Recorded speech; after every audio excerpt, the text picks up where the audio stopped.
Olá, minhas amigas e meus amigos, aqui é Rodrigo Oliveira e este é o podcast COSEMES Debate, o programa que mantém o gestor municipal de saúde atualizado nos principais temas da política de saúde no Brasil e no estado do Rio de Janeiro. Nosso entrevistado de hoje é Altair Lira, antropólogo, sanitarista, fundador da Abadfal, Associação Baiana de Pessoas com Doenças Falciformes, e da FENAFAL, Federação Nacional das Associações de Pessoas com Doenças Falciformes. Integrou o Comitê Técnico de Saúde da População Negra e a Câmara Técnica de Doença Falciforme, ambas do Ministério da Saúde, tendo contribuído com a construção dessas políticas públicas em cada um dos temas. Atualmente, é assessor de Relações Internacionais do Centro Estadual de Referência às Pessoas com Doença Falciforme, Rilza Valentim, na Bahia. Meu amigo, quero agradecer muito a sua disponibilidade e o Altair vem aqui falar com a gente sobre racismo na saúde e a gestão municipal. Meu amigo, seja muito bem-vindo, desde já a gente agradece a disponibilidade. Muito obrigado, Rodrigo, a todas, um bom dia, e agradeço muito o convite para esse diálogo. Meu amigo, vamos começar então. Sua vida profissional e política está intimamente ligada à luta por democracia e igualdade no Brasil. Eu queria que você falasse um pouquinho, eu te apresentei, mas eu queria que você falasse um pouquinho sobre a sua trajetória profissional e política. Bom, como um homem negro, nós nos vemos em situação de luta por democracia e por igualdade desde o nosso próprio nascimento, né? Então, essa é uma própria construção da própria vivência do Brasil. Então, quando eu falo dessa vivência, eu vou falar de uma vida em bairros periféricos, estudando em escola pública, que vai sempre me colocando num cenário de discussão sobre desigualdade. Eu, muito jovem, eu começo na parte da luta do movimento estudantil por melhor educação, e por aí eu vou conduzindo essa nossa luta. A minha vinculação com o campo da saúde ele vai se dar a partir do momento que o nosso filho nasce com doença falciforme. Eu já vinha de uma trajetória de outros movimentos sociais, como meninos e meninas em situação de rua, mas eu enveredo ao campo da saúde a partir dessa vivência pessoal e de um questionamento sobre o fato da doença falciforme ser uma doença conhecida, né, e isso, na nossa conversa, pode... Porque muitas vezes o pessoal faz, uma doença desconhecida, mas ela foi relatada em 1910, e de 1910 até a sua primeira política pública em 2005, foram produzidos muitos estudos. Então ela não era desconhecida, ela era invisibilizada, principalmente pela questão do racismo estrutural, que nós vamos falar mais na frente. Então, a minha vida acadêmica, a minha vida profissional e política, elas se cruzam a partir do momento quando eu gosto muito de uma frase do Mandela, quando ele diz: a luta é minha vida. Vamos, então, continuar pelo começo. A escravidão deixou marcas profundas na sociedade brasileira, que se mantém até hoje nas relações sociais, nas relações do Estado com a sociedade e nas políticas públicas como o SUS. Gostaria que você falasse um pouco sobre isso. O importante... Nós vivenciamos um momento no Brasil muito de negacionismo, né? Algumas coisas que eram ponto comum, ponto pacífico na história, na ciência, foram questionadas de forma abrupta e sem fundamentos. E isso nos faz ter uma necessidade de resgate de processos históricos. O Brasil, enquanto nação, desde a invasão dos portugueses em 1500, então, nós estamos falando de 523 anos do Estado brasileiro, né? Se nós imaginarmos, se nós não conseguirmos enxergar um item fundamental desse processo, é imaginar que desde 1550, 1546, 1550, até 1888, então mais de 300 anos, o Brasil viveu sob o regime de escravidão. Se a gente coloca isso no mapa, numa linha, no tempo histórico, foram mais de 2/3 da história do Brasil sob a escravidão. Então é impossível você imaginar, impossível, que a estrutura brasileira, e aí vem o professor Silvio Almeida a falar de racismo estrutural, a estrutura brasileira não esteja moldada pela escravidão, né? Isso é que é difícil, às vezes, as pessoas entenderem. Que a gente fala escravidão, aí fica parecendo algo que foi há muito tempo atrás. Eu postei recentemente, desculpe, eu postei recentemente o vídeo de uma senhora que nasceu em 1934. Um fotógrafo encontrou ela na rua, no Rio Grande do Sul, e começou a conversar com ela. E eu imaginei, essa senhora nasceu em 1934, então, na verdade, ela nasceu cerca de 50 e poucos anos depois da chamada abolição. E essa senhora, ela contou a história dela. Ela viveu numa família desde os 9 anos de idade, não era dado a ela o direito de estudar, não era dado o direito dela trabalhar. Então, você percebe o quanto, em 1934, né, eu nasci em 1966, então também fui pensando sobre mim. A gente vai imaginando como o advento, por exemplo, do acesso das pessoas à educação, à saúde, é muito recente. Porque quando nós falamos SUS, e nós falamos a saúde como direito de todos e de todas, esse é um conceito que tem apenas 35 anos.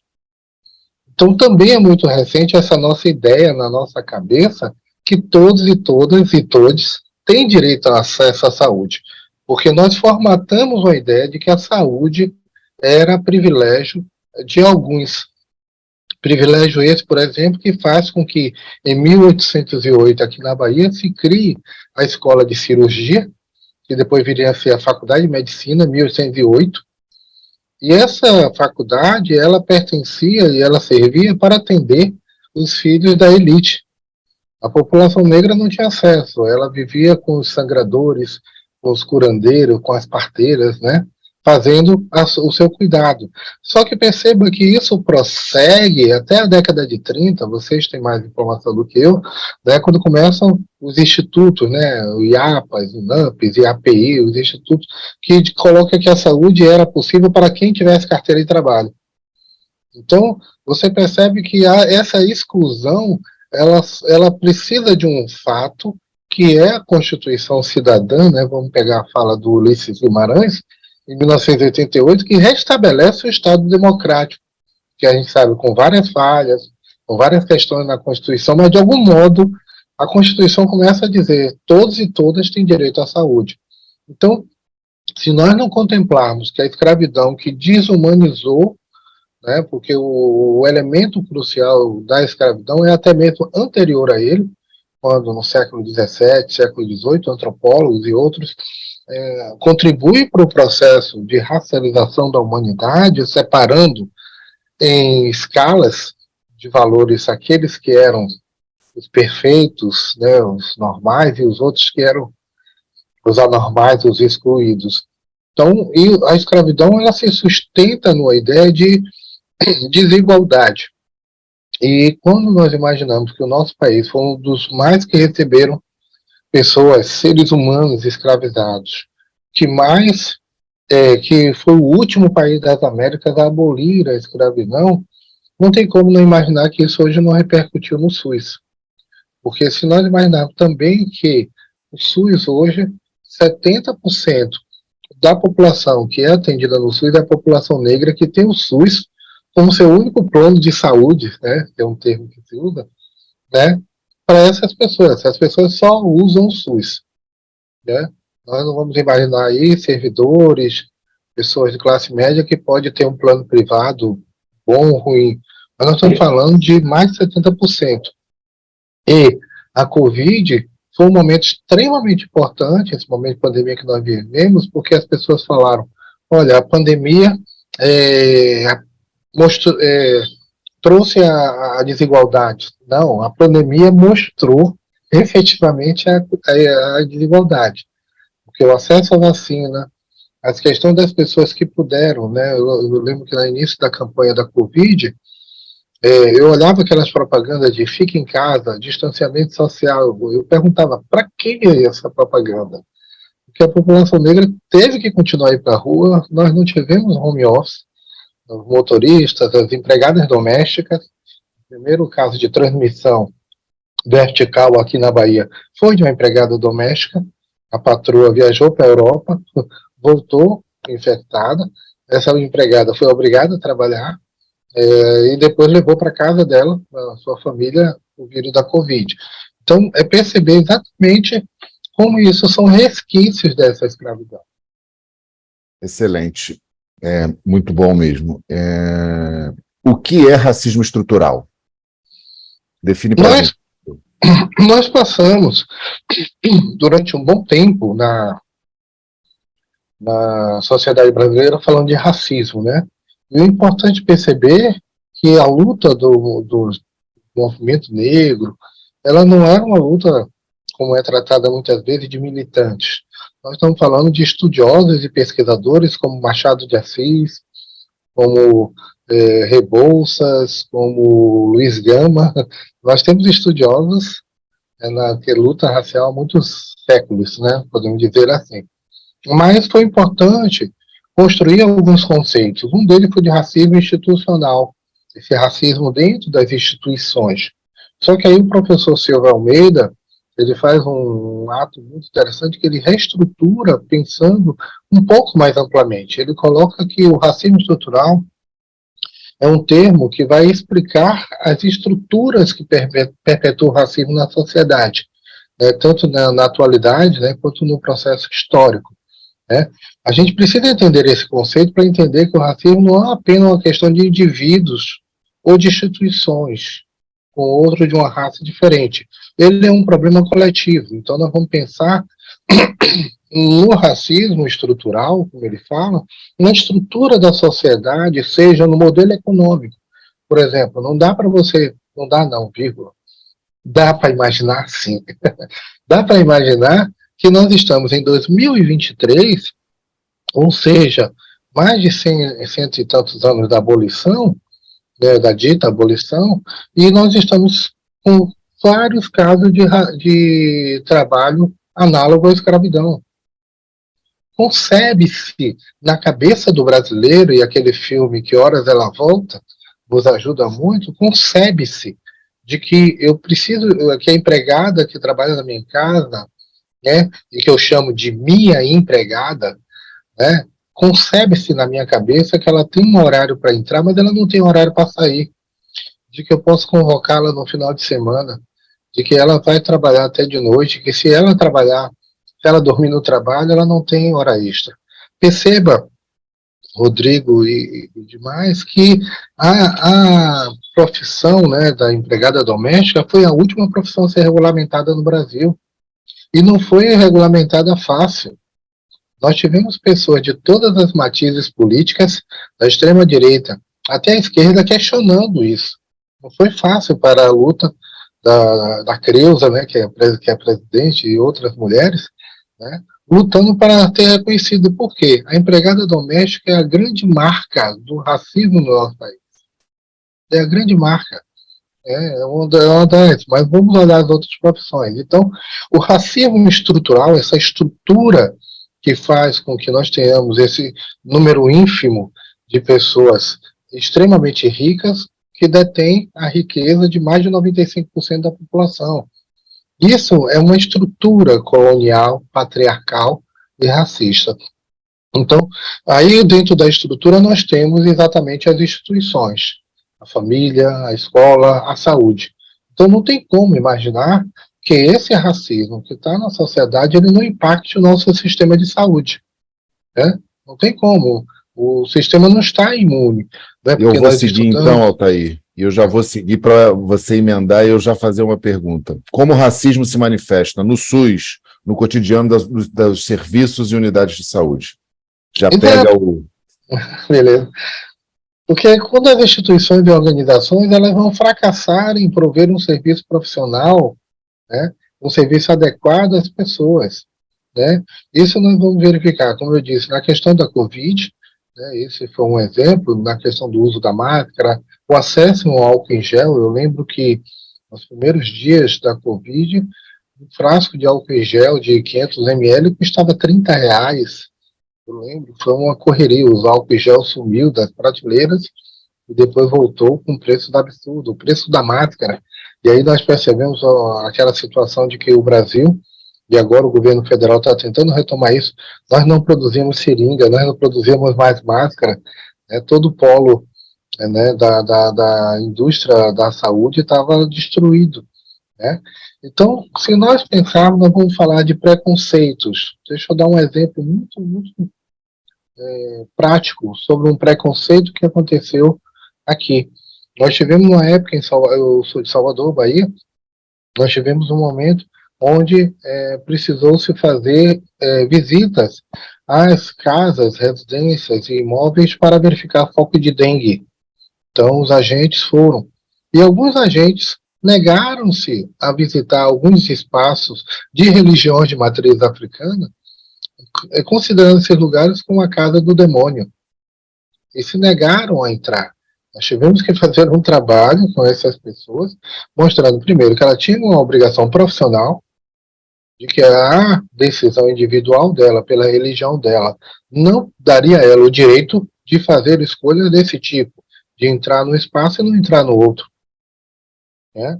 Porque ela considerava ali como a casa do demônio. Então, mostrando uma total deturpação do entendimento do que é a religião, esses grupos faziam isso. Então, você percebe essa prática e comportamento que está no cotidiano do trabalho, que a gestão tem uma responsabilidade. Porque se a gestão, qual é a responsabilidade do gestor aí? É que se nós compreendemos que nós estamos numa sociedade machista, racista, homofóbica, o gestor precisa se antecipar a esses problemas. Ele não pode dizer, olha, na minha administração não tem isso.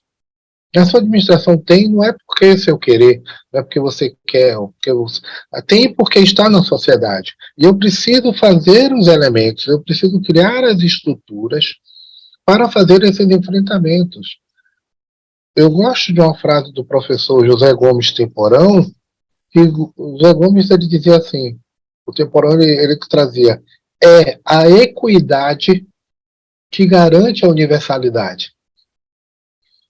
Porque se nós temos equidade, universalidade e integralidade como princípios do SUS, essa análise do Temporão, uma pessoa já uma vez disse que essa frase era minha, porque eu repito muito. Eu sempre digo, é do Temporão, né? O Temporão ele marca uma coisa importante desse princípio do SUS, o princípio da equidade. A existência do princípio da equidade como princípio do SUS é o reconhecimento que a sociedade é desigual, que trata de forma diferenciada de determinados grupos. Então eu vou lá e insiro no princípio do SUS a equidade. Então é essa hora que eu reconheço que na minha comunidade tem pessoas negras, tem pessoas trans, lésbicas, tem ciganos, tem comunidade ribeirinha, tem pescadores, tem diversos grupos que não estão dentro daquela normalidade que a gente pensa no modelo universal. O que é que a gente pensa? Só para citar uma frase também, o Boaventura de Souza Santos tem uma frase que é: eu tenho o direito de ser igual toda vez que a diferença me exclui, e eu tenho o direito de ser diferente toda vez que a igualdade me descaracteriza. Exato, né? Porque essa luta pela igualdade, por exemplo, né, que se tem, isso que o Boaventura traz, ela esconde muitas vezes essas armadilhas, né? Eu faço um tratamento igual para todo mundo, mas eu não percebo. Então, por exemplo, voltando para a Covid, aqui em Salvador se incentivou muito o drive-thru. O pessoal que adora falar inglês, eu lembro de Ariano Suassuna, né? Mas a pergunta foi, quem é que tem carro? Claro. Né? Então se incentivou muito a vacinação com carro, e a gente tinha milhares, milhões de pessoas que não têm carro. E aí, quando se pensou, eu fui olhar os postos de saúde colocados, a maioria deles no centro da cidade. Quando os postos de saúde tinham que estar nas periferias, onde estão as pessoas. Mas estava no centro da cidade, quer dizer, a pessoa precisava pegar um ônibus para poder se vacinar. Então, quando a gente pensa nisso, nós vamos pensar a exclusão das pessoas de religiões de matriz africana, nós vamos pensar exatamente que nós não temos o preenchimento do quesito raça-cor, né, que é um item extremamente importante a gente colocar na nossa pauta. O quesito raça-cor, ele nos ajuda a olhar quem são as pessoas e como elas estão sendo tratadas. Nós temos dados mostrando que mulheres negras fazem 7 vezes menos pré-natal do que mulheres brancas. Olha. E depois, quando eu vou olhar a parte de que morrem as mulheres A maioria das mulheres pretas e pardas, elas morrem no parto de eclâmpsia, pré-eclâmpsia, de infecção puerperal. Isso tudo são causas evitáveis por conta de um bom pré-natal. Então, se eu tenho esse dado, e aí isso me impactou, porque quando eu tinha esse dado de mulheres negras fazendo menos pré-natal, mas quando eu chego na área de saúde da mulher, eu pergunto o que esse dado diz a vocês, as pessoas não conseguem fazer a leitura de que ali tem um componente racial. E não é renda só, porque se você só corta por renda, você ainda tem uma desigualdade pela Exatamente. cor da pele. Isso é nítido. E Acesso à anestesia no parto também. Você tem várias e isso. várias formas onde o racismo se expressa. Exato, e as pessoas fazem leituras muito en passant, muito vagas, né? Então, por exemplo, eu trouxe esse dado num debate com o pessoal de saúde da mulher, e uma parte do grupo fez assim, o problema é o acesso. Aí um outro grupo fez, não, o problema é a qualidade do pré-natal. E eu deixei eles discutindo, depois fiz assim, me diz uma coisa, o acesso não é o mesmo para mulheres brancas, indígenas, não é o mesmo? A qualidade do pré-natal é a mesma? E eles confirmaram que sim. Então, o que está acontecendo? Que existe uma qualidade para um e uma qualidade para outra. O acesso para um, o acesso para outra. Se eu não colocar a palavra racismo, eu não colocar o racismo aí como um determinante desse processo, Você não explica essa desigualdade. não consigo, entendeu? Então é nessa hora que eu preciso compreender, por exemplo, que meu posto de saúde está aberto. Meu posto de saúde abre no final de semana, ele fica até depois das 17, porque eu preciso compreender. Porque, de novo, é isso que você falou, eu vou lá na renda, eu verifico que X% das trabalhadoras do meu município são empregadas domésticas. Quer dizer, eu preciso dizer que são mulheres que entram às 7 da manhã e saem às 17 ou 18. Essas mulheres não têm condições de, entre segunda e sexta, ir no posto de saúde. E muitas delas ainda trabalham domingo ou sábado, das 8 da manhã até as 13. Que dizem que até as 12, mas ela tem que lavar os pratos depois, lavar as panelas. Então ela só sai depois que deixa a casa arrumada. Algumas saem 13, 14. Então eu estou querendo dizer que se eu não penso também de constituir o meu serviço de saúde de acordo com a realidade do meu município, com a realidade da minha área, eu vou estar afastando pessoas. Eu vou estar excluindo pessoas do acesso.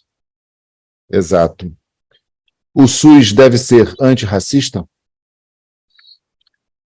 A existência do racismo no SUS, o que eu acho que os gestores e gestoras que estão nos escutando, as outras pessoas, elas precisam compreender que o racismo no SUS, ele vai contra os princípios do SUS.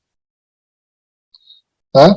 Porque se a gente fala que o racismo está afetando o atendimento às pessoas, então ele choca-se profundamente com a dimensão da integralidade. Quando eu coloco que nem todos e todas estão conseguindo chegar aos serviços ou ter acesso a exames, consultas, ele fere a universalidade. Então, o que as pessoas precisam compreender é que a exigência do racismo no SUS, ele vai interferir exatamente nos dados e informações e na qualidade de vida dessas pessoas. Eu não posso imaginar que a questão do racismo é uma questão do usuário. Nós temos problema de relações do racismo entre usuários que não querem ser atendidos por médicos e médicas negros e negras, relações entre trabalhadores negros e outros profissionais. Então, existe o racismo, ele é de uma dimensão, de uma tensão social que nós mascaramos durante muitos anos. Nós mascaramos, se criou no Brasil desde 1890, quando começa uma ideia de um branqueamento, né, e depois vieram outros estudiosos falando de uma democracia racial. Tentou-se passar essa ideia de que estava tudo bem, mas nós viemos falando, não está bem, não está bem, e os dados mostram que as coisas não estão boas, os indicadores mostram. Então, todo gestor aqui que puder fazer um panorama, né, usando um termo técnico, um raio-x, um atomo da sua cidade, fazendo o recorte racial, vocês vão ver que os dados da sua cidade, do seu município, eles são ruins quando você faz esse recorte. Isso não pode imputar imputar ao paciente, né, ao usuário, a responsabilidade de ele estar nessa vivência. Né? Ao Então, a gente contrário, precisa. isso convoca o SUS para organizar políticas para combater essa situação estrutural, né? Óbvio que não é o SUS sozinho não consegue enfrentar isso, mas Isso. pautar o tema e estabelecer políticas e dispositivos para isso. Nesse sentido, eu Perfeito. queria te fazer mais uma pergunta. Não, aí, só, desculpa, Claro, fica à vontade. aí você me alertou uma coisa de uma vivência que, aí deixa eu trazer nesse momento de PPA, né, que está todo mundo produzindo PPA. Eu tive uma vez um convite, né, eu participei de vários, mas esse foi bem especial, que eu fui convidado para auxiliar na construção do plano municipal de saúde, foi o plano municipal, né, e foi interessante, porque num determinado momento, que, vamos só ler aqui um trecho do texto final da 8ª Conferência Nacional de Saúde, em 1986. O texto final. Saúde é resultante das condições de alimentação, habitação, educação, renda, meio ambiente, trabalho, transporte, emprego, lazer, liberdade, acesso à posse da terra e acesso a serviços de saúde. É assim, antes de tudo, o resultado das formas de organização social, da produção, as quais podem gerar grande desigualdade nos níveis de vida. Isso está no texto da 8ª Conferência Nacional de Saúde. Tá? Então, quando eu li esse texto aqui para vocês, porque quando eu estava, né, discutindo o Plano Municipal de Saúde, e eu lembrei e li esse trecho, eu perguntei, vem cá, quem é a gestão que está aqui, da gestão? Aí as pessoas falaram, o pessoal da saúde. Eu fiz, cadê o pessoal da Secretaria de Obras? Cadê o pessoal da Secretaria de Iluminação? Cadê o pessoal da Secretaria de Transporte aqui? E você entendeu que se saúde é resultante de alimentação, habitação, eu não posso fazer meu plano municipal de saúde sem pensar com o cara do saneamento, sem pensar com o cara de habitação. Ele precisa entender que a habitação impacta na saúde. Uma casa, uma pessoa morando no barraco, morando lá, eu vou ter níveis, por exemplo, de pneumonia, de tuberculose, de doenças de pele. Porque se ele tiver uma habitação boa, eu diminuo, impacta. Né? Cada R$ 1, a Organização Mundial de Saúde, cada R$ 1 investido em saneamento, você economiza 5 na saúde. Então, essa é uma provocação que eu faço ao gestor e para fazer um plano municipal chamando as outras secretarias a pensar a saúde. O Muito bom. transporte público, não dá para se imaginar que a pessoa leva 2 horas de sua casa para chegar. Mas diga. Muito bom. Como a gestão municipal deve combater o racismo no SUS local? Alguma estratégia, insight também falando dos anglicismos, de possibilidades de dispositivos para combater o racismo na saúde? Nós temos uma lei que implantou a Política Nacional de Saúde da População Negra. Eu mandei para ti. Acho Sim. que essa lei precisa estar na mão Vamos de todo mundo. disponibilizar para os gestores. Existe uma lei onde ela estabelece as responsabilidades de gestão municipal. E essa lei, quando a gente fala assim, é porque ela passou pela tripartite. Uhum. Então, hoje, não estamos aqui não entendam essa palavra como uma palavra impositiva, ditatorial, mas foi pactuado. Então, é uma responsabilidade e obrigação implantar. E está lá escrito, cabe ao município, logo a primeira coisa, implementação e implementação dessa política em âmbito local. Definição e gestão dos recursos, garantia da inclusão dessa política da Polícia de Saúde da População Negra no Plano Municipal de Saúde. Tá? Identificação das necessidades de saúde da população negra.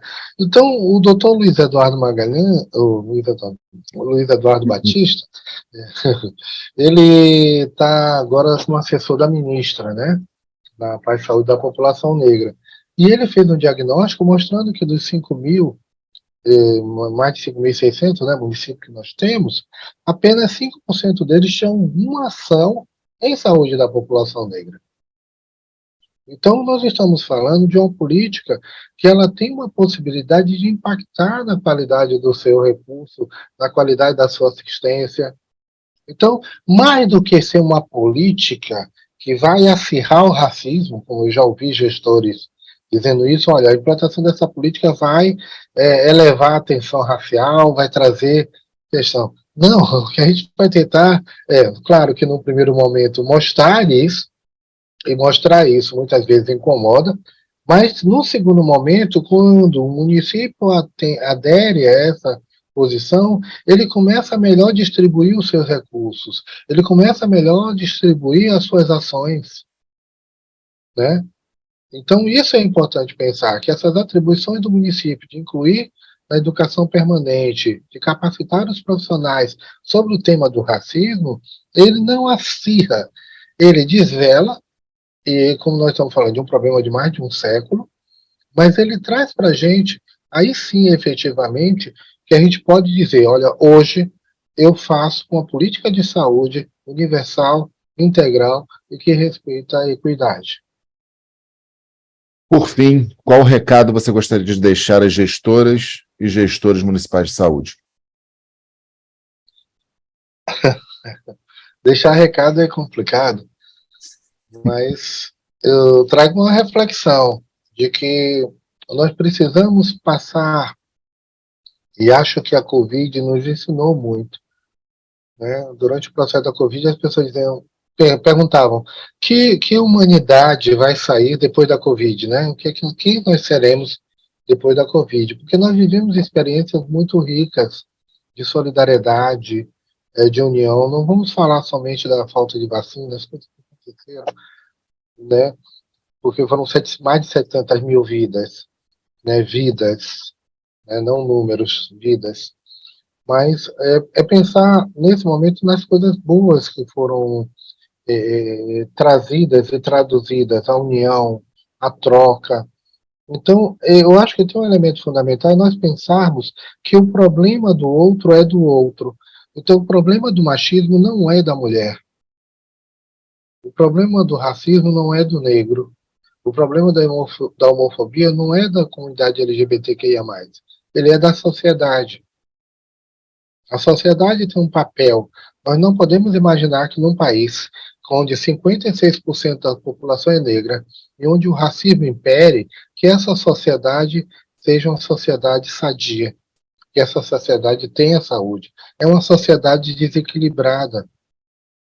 Como diria Bertolt Brecht, vai chegar um tempo onde os famintos vão temer a fome e os ricos vão temer os famintos. Né? Quer dizer, o que precisa compreender é que esse racismo que se expressa na violência contra a população negra, ele também cria um sistema violento que precisa ser violento o tempo todo.